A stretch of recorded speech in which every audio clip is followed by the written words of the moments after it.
नमस्कार साथियों, मेरे YouTube चैनल यानी आप गाँव में आपका स्वागत है। जैसा कि आप देख रहे हैं, बोर्ड पे बहुत सारे सवाल लिखे हुए हैं।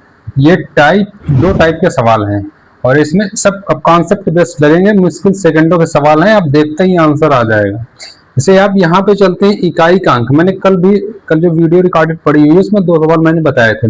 आगे देखेंगे इसमें इकाई का अंक। इकाई का अंक अगर पूछ रहा हो तो हम यहाँ पर भी इकाई का अंक ही लेते हैं, ना कि पूरी संख्या। इसमें 4 और 3 का मल्टीप्लाई करेंगे तो 4 3 12 हो जाएगा, 2 बचेगा।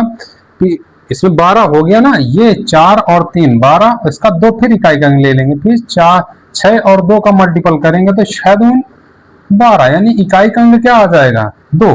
ये आंसर आ गया। उसी तरीके से यहाँ पे चलते हैं। मैंने कल बताया था कल वाले वीडियो में कि जो घात है उसमें क्या करना है, 8 का राउंड अप क्या चलेगा। तो इसमें 8 का राउंड अप है तो 4 का चलेगा, तो 4 से इसे डिवाइड कर देना। 4 से इसे डिवाइड करेंगे तो क्या आ जाएगा, 4 घात को 4 से डिवाइड कर देना है। शेषफल क्या होगा, जो शेषफल होगा वही घात होगी। शेषफल होगा इसका 4 गुना 8, 4 3 12 2, शेषफल 2 आ जाएगा। 8 की पावर 2, शेषफल 2 होगा और तो 8 की पावर 2 लगा देंगे तो क्या आ जाएगा, 8 या 64, 64 के 4 आ जाएंगे। माइनस यहाँ पे 5 की चाहे जितनी घात मैंने बताया था उसका जो इकाई का अंक होता है वो 5 ही होता है। तो 4 माइनस 5, ये संख्या बड़ी है तो इसका मतलब यहाँ संख्या बड़ी है तो यहाँ 2.5 से, तो यहाँ हो जाएगा 14। 14 में 5 गए 9, इकाई का अंक क्या आ जाएगा 9। आगे चलते हैं।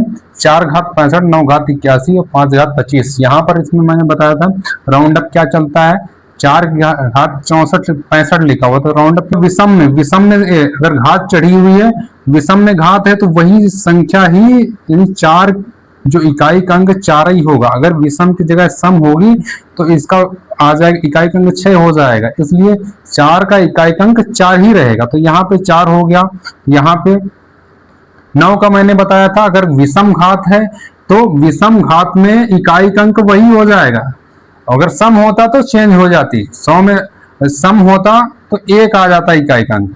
जैसे इसमें सम होता तो इसमें 6 इकाई का अंक आ जाता।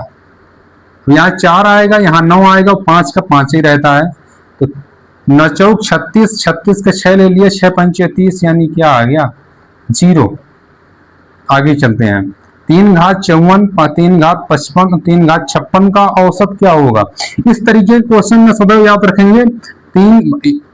क्वेश्चन ऐसे बनेगा, अगर 4 घात लिखी होती तो 4 बार लिखा होता, 5 घात लिखी होती तो 5 बार लिखा होता। तो इसमें क्या करेंगे कि सब में एक एक घात माइनस कर देंगे बस।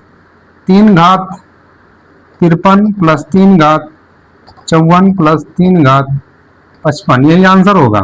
आगे चलते 5 अंकों की सबसे बड़ी संख्या याद कीजिए जिसे 12, 15, 21 और 34 से विभाजित करने पर 7 शेष बचता है। यहाँ मान लीजिए 7 शेष बच रहा है, रिमाइंडर 7 आ रहा है तो 12 से इसे गुणनखंड निकाले, इसका अभाज्य गुणनखंड क्या होगा 3 होगा।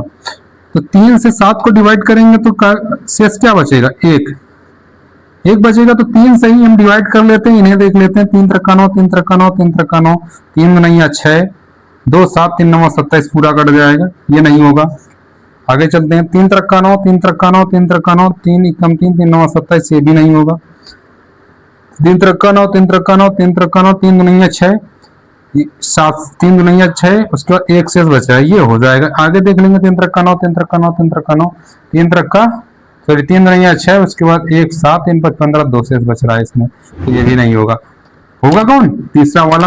तो इसी ऑप्शन बेस्ड करना। अगर आप यहाँ पे पड़े रहेंगे तो पूरा आप संख्या लिखेंगे 9 9 9 9 9 करके, उसके बाद फिर आप 12 15 21 और 34 निकालेंगे, लास्ट से भी डिवाइड करेंगे, फिर देखेंगे 7 शेष बच रहा है, जोड़ेंगे घटाएंगे तो बहुत समय लग जाएगा, इससे बहुत जल्दी हो जाएगा। आगे चलते हैं। 7 क्रमागत विषम संख्याओं का योग 49 है तो सबसे छोटी व बड़ी संख्या के बीच अंतर क्या होगा। हमारे तो तुरंत निकल आएगा, कितना होगा 12 होगा। तो आपको कैसे पता चलेगा ये 12 कितनी जल्दी कैसे बता दिए, इतनी जल्दी इनका डिफरेंट देख लेंगे। क्रमागत विषम संख्या, तो विषम संख्या के बीच 1 3 मान लो ऐसे लिखी हुई है, तो इसकी संख्याओं के बीच अंतर कितने का होता है 2 का होता है। जितनी संख्याओं को कहा जाए 7 क्रमागत कहा जाए तो 7 में घटा देंगे, कितना बचेगा 6 का जो डिफरेंट होगा उससे मल्टीपल कर देंगे, कितना आ जाएगा 12, बहुत जल्दी हो जाएगा। उसके आप ऐसे करेंगे तो 7 7 49 इसका निकालेंगे, 7 बीच की हो जाएगी, फिर निकालेंगे 5 3, उसके बाद फिर 1 इधर आगे लिखेंगे, 9, 11, 13, फिर इनका अंतर निकालेंगे तो 12 का आएगा, तो देर लगेगी। इससे आप मिनट सेकंडों में आ जाएगा। आगे चलते हैं। किसी संख्या को 3, 4 और 7 से विभाजित किया जाए तो शेषफल क्रमशः 2, 3 और 6 प्राप्त होते हैं। उसी संख्या को 42 से विभाजित किया जाए तो शेषफल क्या होगा? तो इसमें सदैव ऐसे लिख लेते हैं 3, 4 आगे 7। जो शेषफल होंगे वो 2, 3 और 6, लास्ट 0 मान लिया जाएगा। इसका मल्टीपल चलता है और ये प्लस चलता है, इसका मल्टीपल चलता है, ये प्लस चलता है। ऐसे चलाएंगे, 7 0 का 0 रह जाएगा, फिर प्लस 6 हो जाएगा, फिर 6 का 4 से मल्टीपल, 6 4 24, 24 3 27, 27 3 81, 81 प्लस 2 83, 83 आगे। अब 42 से विभाजित किया जाए तो 83 को ही 42 से विभाजित कर दो, 42 यहाँ लिख देंगे, शेषफल क्या आ जाएगा? 41। आंसर हो गया 41 शेष बचेगा। ये कॉन्सेप्ट बेस्ड क्वेश्चन है, बहुत जल्दी अगर आप कॉन्सेप्ट समझ में आ गया तो 1 सेकंड का क्वेश्चन है, जैसे आप देखेंगे वैसे टिक कर देंगे। बहुत ही नॉर्मल क्वेश्चन है। इसी तरीके के वीडियो देखने के लिए हमारा चैनल सब्सक्राइब कर लीजिए। जय हिंद।